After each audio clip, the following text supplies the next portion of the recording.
بسم اللہ الرحمن الرحیم۔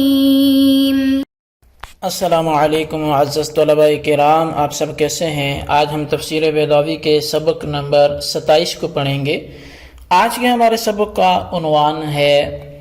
رحمان اور رحیم کا بیان۔ آج کے ہمارے سبق کی عبارت الرحمن الرحیم اسمانی بنیاد المبالغات سے شروع ہوتی ہے۔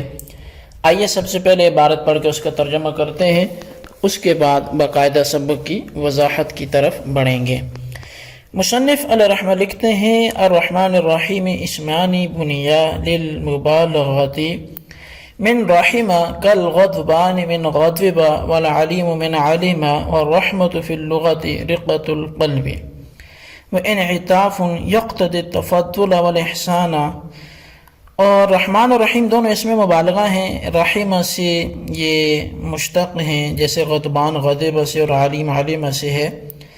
اور رحمت کا لغوی معنی دل کی نرمی ہے اور ایسا میلان جو تفضل و احسان کا تقاضا کرے۔ وَمِنْهُ الرَّحْمُ لِانْعِطَافِهَا عَلَى مَا فِيهَا، اور اسی سے رحم مشتق ہے اس پر میلان کی وجہ سے جو اس میں ہے۔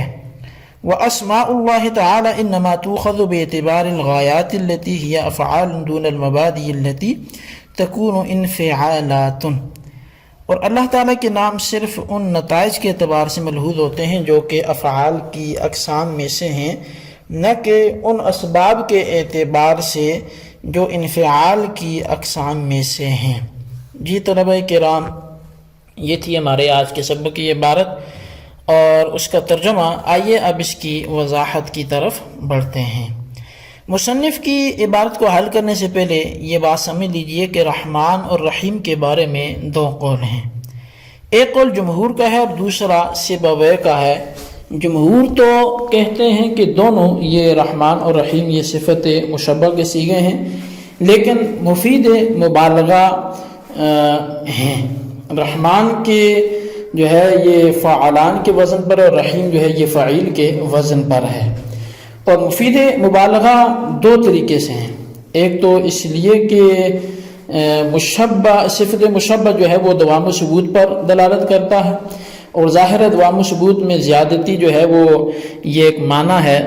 دوام و ثبوت میں زیادتی بھی معنی ہے، لہٰذا مبالغہ کے معنی پائے گے۔ اور دوسرا طریقہ یہ ہے کہ زمخشری نے کہا کہ کل ما ہوا معدول عن اصلہ فہو ابلغ عن اصلہ، یعنی جو صیغہ معدول ہو اپنی اصل سے تو وہ بمقابل اصل کے بلیغ ہوگا، اور یہ دونوں معدول ہیں راحم سے۔ اور سببا کا قول یہ ہے کہ رحمان تو صفت مشبہ ہے لیکن رحیم اسم فاعل ہے جو مبالغہ کے لیے وضع کیا گیا ہے۔ بہر دونوں کے نزدیک رحمان اور رحیم صفت کے صیغے ہیں، تو پھر اسمان کیوں کہا جو کہ غیر صفت ہے؟ تو اس کا جواب یہ ہوگا کہ اسم یہاں فعل اور حرف کے مقابلے میں ہے، مشتق کے مقابلے میں نہیں ہے، لہٰذا یہ لفظ اسم جو ہے یہ صفت کو بھی شامل ہوگا، تو اسمان کہنا ان کے صفتان ہونے کے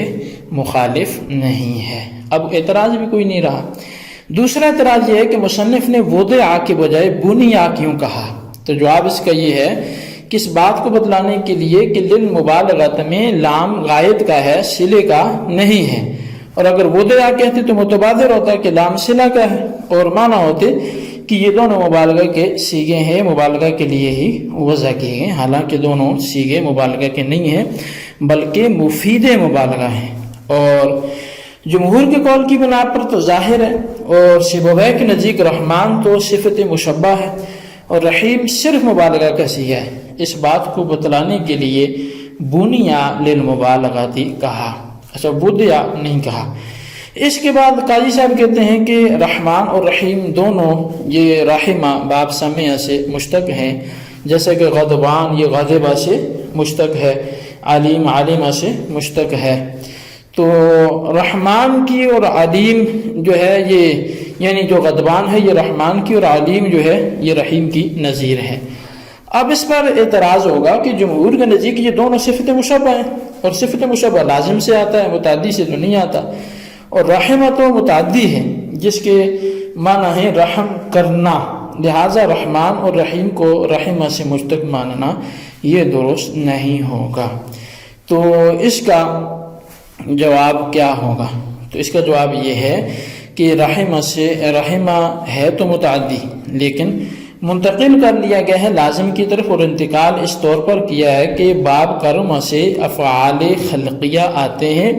لہذا رحمہ جو باب سامع سے ہے یہ بمنزلہ لازم کی ہو گیا، لہذا رحمان اور رحیم کو رحمہ سے مشتق ماننا درست ہے۔ جیسے کہ زمخشری نے رفیع الدرجات کو بمنزلہ لازم کے مانا ہے، کیونکہ رفع کے معنی بلند کرنا ہے، یہاں پر بھی اسی طرح منتقل کر کے مشتق مان لیا گیا ہے۔ اور والرحمت سے اب یہاں سے مصنف رحمت کے معنی بیان کرتے ہیں، کیونکہ لغت میں رحمت کے معنی اس رغبت قلب اور میلان نفسانی کے ہیں جو فضل و احسان کا تقاضا کرتا ہے، اور اسی سے ماخوذ ہے رحم بھی، یعنی بچہ دانی بھی، رحم بھی، اور مناسبت اس کے اشتقاق کی ہے کہ بچہ دانی بھی چونکہ مہربان ہوتی ہے اس چیز پر جو بچہ دانی میں ہوتی ہے، لیکن یہ مناسبت بیان کرنا ضعیف ہے، کیونکہ رحمت میں انعطاف روحانی ہوتا ہے اور رحم بمعنی بچہ دانی میں انعطاف جسمانی ہوتا ہے۔ اس کا جواب یہ بھی ہو سکتا ہے کہ نفس جو ہے یہ انعطاف میں مناسبت ہے، نفس انعطاف میں، اور یہ اشتقاق کے لیے کافی ہے۔ وَأَسْمَاءُ اللَّهِ، یہ عبارت ایک اعتراض کا جواب ہے، اور اس عبارت میں اسماء سے مراد وہ الفاظ ہیں جو صفات باری تعالیٰ پر دلالت کرے، اور اعتراض یہ ہے کہ آپ نے رحمت کے معنی بیان کیے رقت قلب اور انعطاف کے، اور انعطاف کہتے ہیں نفس کے مائل ہونے کو، اور نفس کا مائل ہونا اور جھک جانا یہ ان کیفیات نفسانیہ میں سے ہے جو مزاج جسمانی کے تابع ہوتی ہیں، یعنی پہلے مزاج جسمانی کسی اثر کو قبول کرتا ہے، پھر نفس پر یہ کیفیت طاری ہوتی ہے۔ اب اگر اللہ پر رحمان اور رحیم کا اطلاق کرتے ہیں تو اللہ تعالیٰ کے لیے نفس اور جسم کا ثابت کرنا لازم آئے گا، اور متاثر بالغیر ہونا بھی لازم آئے گا، اور یہ سب چیزیں مستلزم ہیں امکان کو، تو گویا ذات باری تعالیٰ کا ممکن ہونا لازم آئے گا، اور یہ تو بالکل محال ہے، لہٰذا رحمان اور رحیم کا اطلاق ذات باری تعالیٰ پر درست نہیں ہے۔ اس کا جواب یہ ہے کہ اللہ تعالیٰ کے اوپر جن الفاظ کا اطلاق کرنا ان کے حقیقی معنی کے اعتبار سے درست نہ ہو تو وہاں الفاظ کے اطلاق ذات باری تعالیٰ پر ان کی غایات اور آثار کے اعتبار سے جو ہے وہ درست ہوتا ہے، جو از قبیل تاثیر ہیں،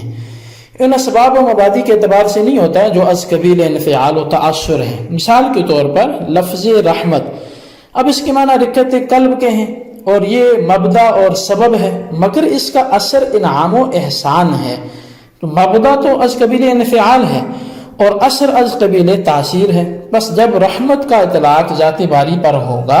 تو انعام کے معنی کے اعتبار سے ہوگا اور رحمان کے معنی منعم کے ہوں گے۔ اس جواب کا حاصل یہ ہے کہ رحمان اور رحیم کا اطلاق ذات باری تعالیٰ پر بطور مجاز مرسل یا استعارہ تمثیلیہ کے ہے۔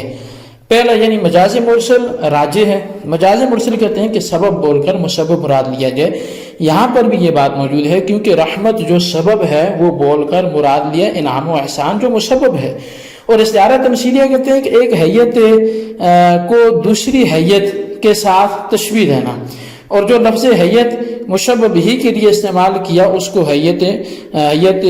مشبہ کے لیے استعمال کرنا، اور یہاں پر جو ہے وہ استعارہ تمثیلیہ کی صورت یہ ہوگی کہ اللہ تعالیٰ کے معاملے کو جو ان کے بندوں کے ساتھ یعنی اللہ کے بندوں کے ساتھ معاملہ ہے یعنی انعام و احسان کرنے کا، ان تکالیف کو دور کرنے سے اس کو تشبیہ دی گئی ہے کہ جو بندوں پر آتی ہیں، تو اس بادشاہ کے معاملے کے ساتھ یہاں تشبیہ دی گئی جو اپنی رعایا کے ساتھ جو ہے وہ تکالیف کو دور کرتا ہے، جبکہ وہ اپنی رعایا پر نرم ہوتا ہے اور ان پر انعام و احسان کرتا ہے اور ان کی تکالیف کو دور کرتا ہے۔ تو تشبیہ دینے کے بعد مشبہ بھی کے لیے جو الفاظ رحمت استعمال ہوتے تھے وہ مشبہ یعنی ذات باری تعالیٰ کے معاملے کے لیے استعمال ہونے لگے، اور اس کے نتیجے میں اللہ جو ہے وہ اس کو رحمان و رحیم کہنا درست ہے۔ تو مصنف نے رحمت کے معنی رکت کے ساتھ کیے ہیں، حالانکہ رحمت متعدی ہے اور رکت لازم ہے، تو جواب اس کا یہ ہے کہ یہ مجازن ہے۔ جی طلبہ کرام، اس جواب کا اگر مزید خلاصہ ہو تو وہ صرف یہی ہے کہ جب ایسے معنی اللہ کی طرف ہوں جو رکت پر دلالت کریں یا جس کا تعلق نتیجے میں کہیں جسم وغیرہ آتا ہو تو وہ اس کا انجام مراد ہوتا ہے، اور انجام کیونکہ جب دل میں رکت پیدا ہوتی ہے، نرمی آتی ہے، تو فضل و احسان ہوتا ہے، تو لہٰذا اس کے ہاں وہی مراد ہے۔ تو یہ ہمارا آج کا سبق تھا، اس کو اچھی طرح سمجھیں، اس کے خلاصے کو ضرور رجسٹر پہ لکھیں،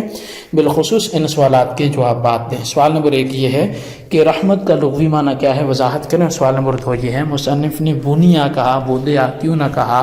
اس کی بھی وضاحت کریں۔ اللہ تبارک و تعالیٰ سے دعا ہے جو کچھ ہم نے پڑھا سنو سے یاد رکھنے کی توفیق نصیب فرمائے، آمین بجاہ النبی، آمین صلی اللہ علیہ وسلم۔